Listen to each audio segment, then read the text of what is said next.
What if everything you've ever known about life suddenly felt empty? This is Sarah's journey, across broken roads through silent nights chasing a meaning that always slips away. But in every step, in every shadow, she finds a sign. Will she discover what life truly means, or vanish into the dust of her own unanswered questions? Sarah sat by the roadside staring at the broken watch in her palm. Its cracked glass caught the sunlight, scattering it into tiny shards of fire. The hands of the watch were frozen at 3:17. Time had stopped. Not for the world, but for her. She had walked for 3 days without knowing where she was going. The dusty road stretched endlessly forward, and the trees stood silent like witnesses who refused to speak. Her wallet was empty. Not just of money, but of photographs. Once it had held a picture of her mother, folded neatly behind old receipts. Now it was gone, lost somewhere on the journey. She couldn't remember when. Sarah pressed the watch to her chest. It wasn't just a broken object. It was a reminder. Her father had given it to her before disappearing one winter evening, leaving only silence behind. He had said, "Time will tell you who you are." But what if time had stopped? What then? She rose slowly, her legs stiff, and walked again. Each step stirred the dust, and the road seemed to sigh beneath her. At the crossroads ahead, an old man sat beneath a tree. His clothes were worn and his eyes were sharp. A tin cup rested by his feet, though no coins lay inside. "You've walked far," he said. "I don't know where I'm walking," Sarah answered. The man chuckled softly. "None of us do. That's the trick of it." Sarah looked at him, her throat dry. "Do you know the meaning of life?" The man tilted his head. "Meaning isn't found. It's carried, like a stone in your pocket, heavy until you know why you keep it." His words hung in the air. Sarah almost asked what stone he carried, but his gaze shifted beyond her, toward the horizon. "Your road doesn't end here," he said. "It bends." When she turned to look, the dusty path curved into the hills.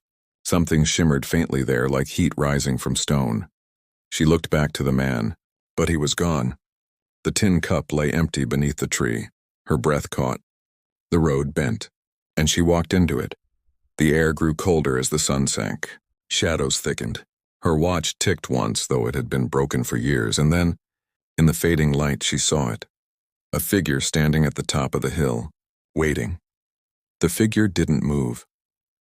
Sarah climbed the hill slowly, her boots crunching against loose stones. Her chest tightened with every step, but she pressed forward. When she reached the top, she saw the figure clearly, a woman tall and wrapped in a faded coat, her face hidden by the brim of a hat. In her hand, she carried an old lantern, though it wasn't lit. "You're late," the woman said. Sarah froze. "Do I know you?"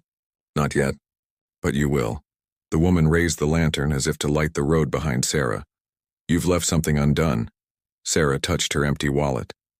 The missing photograph burned in her mind. "My past?" she asked. The woman's lips curved faintly. "Your silence." Sarah felt a shiver crawl along her spine.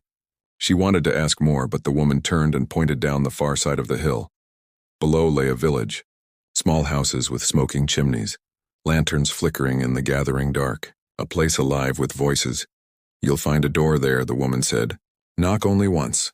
Sarah's hand tightened around the broken watch. "And if I knock twice?" The woman's eyes flashed. "Then you'll never leave." Before Sarah could answer, the woman stepped back into the shadow of the trees and was gone. The village waited below. Sarah's throat ached with thirst, her stomach with hunger. But deeper than either was the pull of curiosity. A door, knock once. She descended into the village. Children's laughter drifted through the air, mixed with the smell of bread. Warmth spread from windows spilling across the street. She found the door. A wooden frame, old and worn, painted red once but now faded to brown. Her knuckles hovered. She knocked once. The door creaked open. Inside, a voice whispered, "We've been waiting." The room was dim. Candles burned low, their flames bending as though they breathed. A group of people sat around a long table. Their faces were pale, eyes reflecting the candlelight. None of them spoke at first. They only stared at her. Sarah stepped inside. Her wallet felt heavy in her pocket, though she knew it was empty. "Sit," said the man at the head of the table. His hair was white, his voice steady.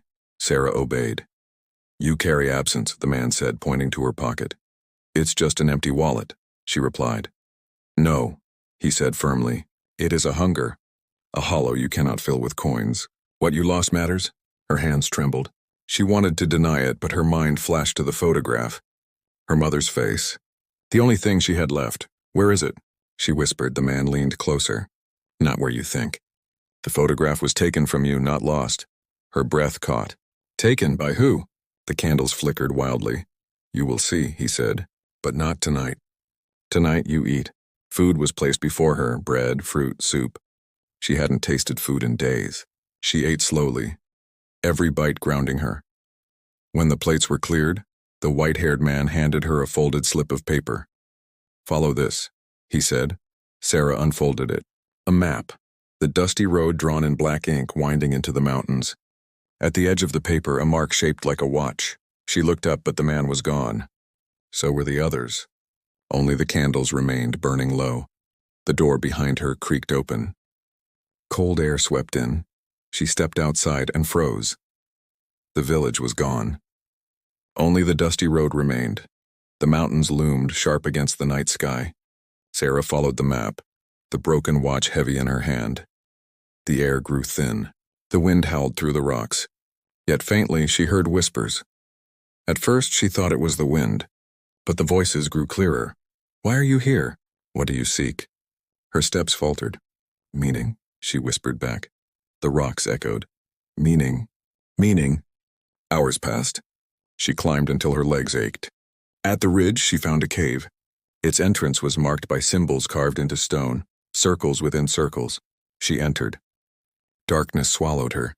Inside, she saw figures etched on the walls. Men, women, children, all holding objects, stones, cups, broken tools. Beneath them, a single line. We are what we carry. Her wallet. The watch. Her hunger. Deeper in the cave, a faint glow pulsed. She followed. At the end of the tunnel lay a pool of water, still and glassy. Above it, a single lantern burned, though no hand held it. She looked into the pool. Her reflection stared back. But it wasn't her. It was her mother. Sarah. The reflection whispered. Her knees gave way. How? The reflection reached toward her. The water rippled, and then the lantern above her flickered and went out. Darkness pressed against her. Her heartbeat thundered. She reached for the pool but only touched cold stone. The reflection was gone. A whisper filled the cave. You left me behind. No, Sarah cried. I lost you, the air thickened. She could hardly breathe. Her watch ticked once, then stopped again. Suddenly a fire ignited on the wall. A torch burned without being touched. Its light revealed a figure cloaked in ash, eyes hidden. You cannot find life's meaning until you face silence, the figure said. What silence? The silence between words. The silence you fled from. The figure reached into its cloak and pulled out her photograph, her mother's face, smiling faintly. Sarah's hand shook. Give it to me. The figure tilted its head. Not yet. You must listen first. The torch flared brighter, revealing a second tunnel leading out of the cave. Walk it, alone. Speak nothing. If you do, you will never return. Sarah clutched the broken watch. She stepped into the tunnel. The silence was unbearable. No footsteps, no heartbeat, only emptiness. Minutes stretched into eternity. Her throat ached with words she dared not speak. At the end of the tunnel, a door appeared.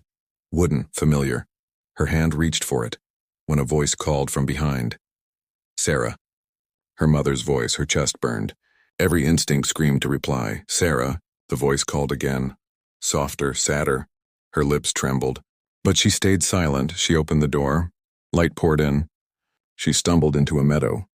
The grass swayed, the sky was endless blue, and there in the center stood a child, a little girl holding an empty wallet. Sarah froze. Who are you? The girl smiled faintly. You before the loss. Her knees weakened. The girl opened the wallet, showing only light inside. You carry absence, the girl said. But absence is space. Space to fill. Sarah reached for her. But the girl faded into the air, leaving the wallet behind. She picked it up. Now it wasn't empty. It held the photograph. Her mother's face looked alive again, but as she held it, the meadow darkened. Clouds rolled over. The ground trembled, and from the far horizon, a figure walked toward her. The woman with the lantern. The woman stopped before her. The lantern burned with blue fire. You carried silence, the woman said. Now you carry light. Sarah held the wallet tightly. What does it mean? It means you are ready. Ready for what? The woman raised the lantern. Flames roared higher, engulfing the meadow, but instead of burning, the fire revealed paths, roads stretching in every direction. Choose, the woman said. Each road leads to a meaning, but only one is yours. Sarah's throat tightened. She looked down each glowing path. One was marked with coins, another with books, another with faces. Her watch ticked again. The hands moved to 3:18. She stepped toward the road marked with faces. The fire closed behind her. The road led into a city alive with people. Strangers passing, talking, laughing, crying.